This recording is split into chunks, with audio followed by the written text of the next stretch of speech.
அக்பர் பீர்பால் கதை. அறிவு பானை. வீரசிம்மன் ஒரு குறுநல மன்னர். சிற்றரசராக இருந்த அவர் அக்பருடைய ஆதிக்கத்தில் இருந்தார். முகலாய சாம்ராஜ்யத்திற்கு கப்பம் செலுத்தி அவர்களுடன் நட்புறவோடிருந்தார்.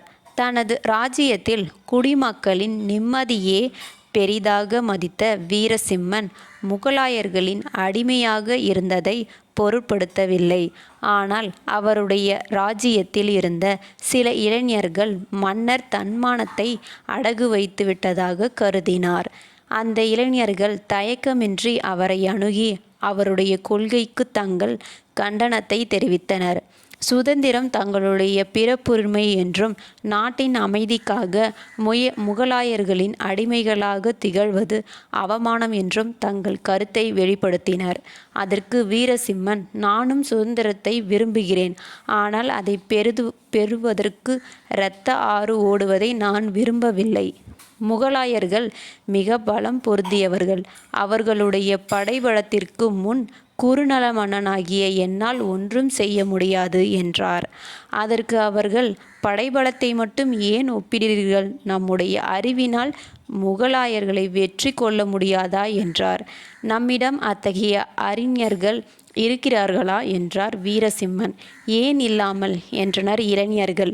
ஒன்று தெரிந்து கொள்ளுங்கள், அக்பரின் சபையில் உள்ள அறிஞர்களைப் போல் வேறு எங்குமே காண முடியாது என்றார். அவர்களுடைய அறிவு திறமையை சோதித்து பார்த்து விடலாமே என்று சவால் விட்ட ஓர் இளைஞன், நான் ஒரு சோதனை சொல்கிறேன். நீங்கள் அக்பரிடம் அவருடைய தர்பாரிலிருந்து அறிவு நிரம்பிய ஒரு பானையை அனுப்பச் சொல்லி வேண்டுங்கள் என்றான். அறிவு நிரம்பிய பானையா? அது ஏன் தண்ணீரை பிடிப்பது போல் பானையில் அறிவை நிரப்ப முடியுமா என்று கேட்டார் மன்னர். அது இயலாது என்று நினைக்கிறீர்களா என்றான் அவன். ஆம், அது முடியாத ஒன்று என்றார் மன்னர். இயலாததை செய்து முடிப்பவன்தான் அறிவாளி. அக்பரின் தர்பாரில் உலகிலேயே சிறந்த அறிவாளிகள் உள்ளனர் என்று சொன்னீர்களே, அத்தகைய தலை சிறந்த அறிவாளிகள் நாங்கள் கேட்டதை செய்யட்டுமே என்று திமிராக கேட்டான் அவன். மன்னரும் வேறு வழியின்றி அதற்கு ஒப்புக்கொண்டனர். சில நாட்கள் கழித்து வீரசிம்மன் நன்கு பேச வல்ல ஒரு தூதனை கை நிறைய வெகுமதிகளுடன் அக்பரிடம் அனுப்பினார். வீரசிம்மனின் தூதன் அக்பரின் தர்பாரில் நுழைந்து அவரை வணங்கிவிட்டு தனது மன்னர் கொடுத்தனுப்பியிருந்ததை வெகுமதிகளை அக்பரிடம் சமர்ப்பித்துவிட்டு மன்னரின் வாழ்த்துகளையும் தெரிவித்தான். வீரசிம்மன் நலமாக இருக்கிறாரா என்று அக்பர் வினாவினார். சக்கரவர்த்தியின் தயவு இருக்கும்போது எங்கள் மன்னரின் நலத்தை பற்றி கேட்க வேண்டுமா என்று தூதன் பணிவுடன் கூறினான். உங்கள் மன்னருக்கு என் வாழ்த்துக்களை தெரிவிப்பாய் என்றார் அக்பர். மன்னரிடமிருந்து எனக்கு ஏதாவது செய்தி உண்டா என்று கேட்டார். பிரபு, உங்கள் தர்பாரில் பல அறிஞர்கள் நிறைந்துள்ளனர். அதனால் அறிவு நிரம்பிய ஒரு பானையை தயவு செய்து நீங்கள் கொடுத்தருளும்படி எங்கள் மன்னர் வேண்டிக் கொள்கிறார் என்றான் தூதன். அதை கேட்டு தர்பாரில் இருந்தவர்கள் வியப்படைந்தார். அறிவை எப்படி பானையிலிட்டு நிரப்ப முடியும்? ஆனால் அக்பர் அதை பற்றி தீவிரமாக சிந்திக்கவில்லை. தன் தர்பாரில் ஏராளமான அறிஞர்கள் இருக்கையில் இந்த விஷயத்தை அவர்களே கவனித்துக் கொள்வார்கள் என்று விட்டுவிட்டார். அதனால் அவர் வீரசிம்மன் விரும்பிய பொருள் 1 மாதத்திற்குள் அனுப்பப்படும் என்று தூதனிடம் சொன்னார். பிரபு, உங்கள் கருணைக்கு எல்லையே இல்லை. உங்களுடைய ஆதிக்கத்திலிருப்பதை எண்ணி எங்கள் மன்னர் பெருமைப்படுகிறார் என்றும் தூதனும் சாமர்த்தியமாக அக்பர் மனம் குளிரும்படி பேசிவிட்டு திரும்பிச் சென்றான். அவன் சென்ற பிறகு அக்பர் தன் தர்பாரில் இருந்த அறிஞர்களை நோக்க அவர்களுள் ஒருவர், பிரபு, வீரசிம்மன் கேட்டிருப்பதை கொடுக்க முடியவே முடியாது என்றார். முடியாதது என்று ஒன்றுமே கிடையாது, அதை கொடுத்தே ஆக வேண்டும் என்று அக்பர் கோபத்துடன் கூறியதும் அனைவரும் பயத்தினால் ஒன்றும் பேசாமல் இருந்துவிட்டனர். பிரபு என்று மெதுவாக அழைத்தவாறே எழுந்த பீர்பால், எனக்கு ஒரு 15 நாள் அவகாசம் கொடுங்கள், இந்த சவாலை நான் சமாளிக்கிறேன் என்றார். நிச்சயமாக இதை வெற்றி கொள்ள முடியுமா என்று அக்பர் கேட்டார். நான் எப்போதாவது சொல்லிவிட்டு செய்யாமல் இருந்திருக்கிறேனா என்று பீர்பால் திரும்பி கேட்டதும், நல்ல வேளை, என்னுடைய தர்பாரில் நீ ஒருத்தனாவது அறிவாளியாக இருக்கிறாயே என்று பீர்பாலை புகழ்ந்துவிட்டு மற்றவர்களை ஏளனத்துடன் பார்த்தார். அன்று மாலை வீடு திரும்பிய பீர்பால் தன் தோட்டத்தை நன்றாக பார்வையிட்டார். மற்ற காய்கறி செடிகளுடன் ஒரு பரங்கி கொடியையும் பார்த்தார். அதில் பல பூக்கள், பிஞ்சுகள், காய்கள் இருந்தன.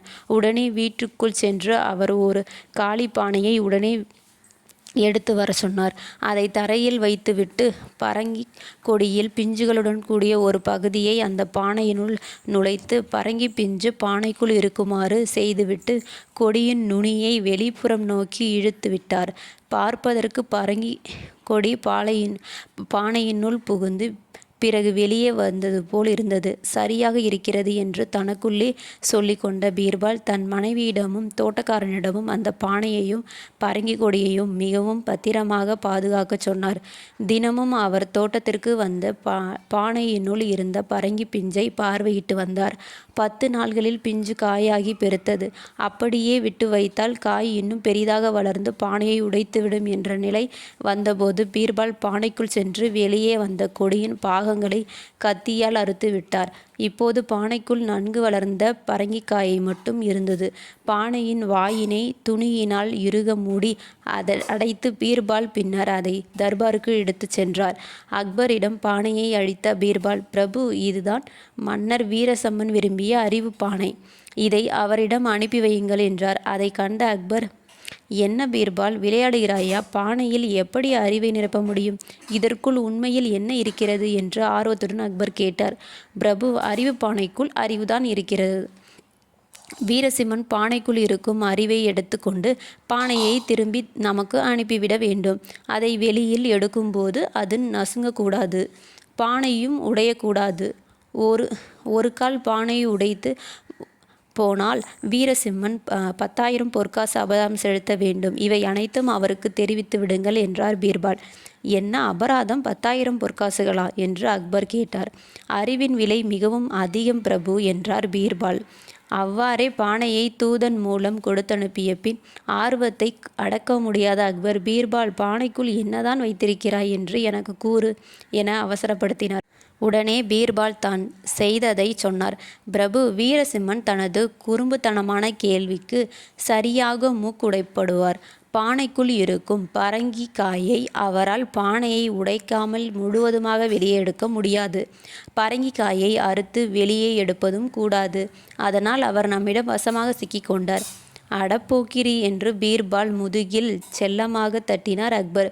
பானையை பெற்ற வீரசிம்மன் பானையினுள் ஒரு பெரிய பரங்கிக்காய் இருப்பதை பார்த்தார். கூடவே அந்த 2 நிபந்தனைகளையும் கேட்டார்.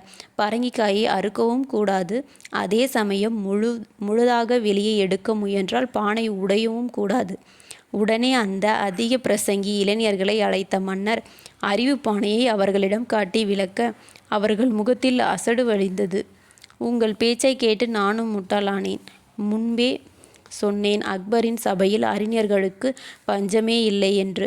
என் பேச்சை நீங்கள் கேட்கவில்லை. அபராத தொகையை ஈடுகட்ட நீங்கள் காலம் முழுவதும் என்னிடம் சம்பளமின்றி உழைக்க வேண்டும் என்றார். பிறகு தலைவிதியை நொந்து கொண்டு அபராத தொகையை அக்பருக்கு அனுப்ப அவர் அதில் பாதியை பீர்பாலுக்கு வழங்கினார்.